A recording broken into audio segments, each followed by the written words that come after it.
ഇന്ന് ഒക്ടോബർ 18 എന്റെ ബർത്ത്ഡേ. ഞാൻ എങ്ങോട്ട് പോണെന്നറിയോ? വെയിറ്റ് ഇപ്പൊ കാണിച്ചതാ.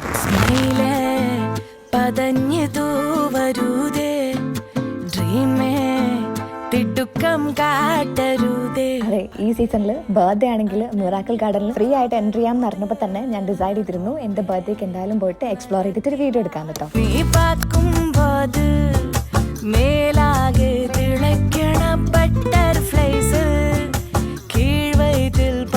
ഞാൻ പോകുന്ന സമയത്തുണ്ടല്ലോ ഇവരുടെ ഒഫീഷ്യൽ സൈറ്റിൽ ഒന്നും ഫ്രീ ആയിട്ട് എന്നെ ടിക്കറ്റ് എടുക്കേണ്ടതെന്നുള്ള ഡീറ്റെയിൽസ് ഒന്നും ആഡ് ചെയ്തിട്ടുണ്ടായിരുന്നില്ല. സോ കൺഫ്യൂസ്ഡ് ആയിരുന്നു, ഇനി അവിടെ ചെല്ലും, ഇനി അങ്ങാണം ഇത് ഫേക്ക് ആയിരിക്കും എന്നൊക്കെ പറഞ്ഞിട്ടാണ് ഞാൻ പോയത്. പക്ഷേ എമിറേറ്റ്സ് സൈഡ് കാണിച്ചു കഴിഞ്ഞപ്പോൾ തന്നെ നമുക്ക് ഫ്രീ ടിക്കറ്റ് ഒക്കെ കിട്ടി. ടിക്കറ്റിന്റെ റേറ്റ് വരുന്നത് 100 dirhams ആണ് കേട്ടോ. ഇപ്പോൾ നമുക്ക് എമിറേറ്റ്സ് സൈഡ് ഉണ്ടെങ്കിൽ 30% ഓഫ് ഉണ്ട്. അതുകൊണ്ട് 70 dirhams മാത്രം കൊടുത്താൽ മതി. ബർത്ത്ഡേക്കാണ് പോകുന്നതെങ്കിൽ നിങ്ങൾക്ക് നിങ്ങളുടെ എമിറേറ്റ്സ് സൈഡോ അല്ലെങ്കിൽ പാസ്പോർട്ടോ കാണിച്ചു കഴിഞ്ഞാൽ ഫ്രീ ആയിട്ട് ഒരു പോസ്റ്റ് ഇല്ലാതെ കയറി എൻജോയ് ചെയ്യാൻ പറ്റും.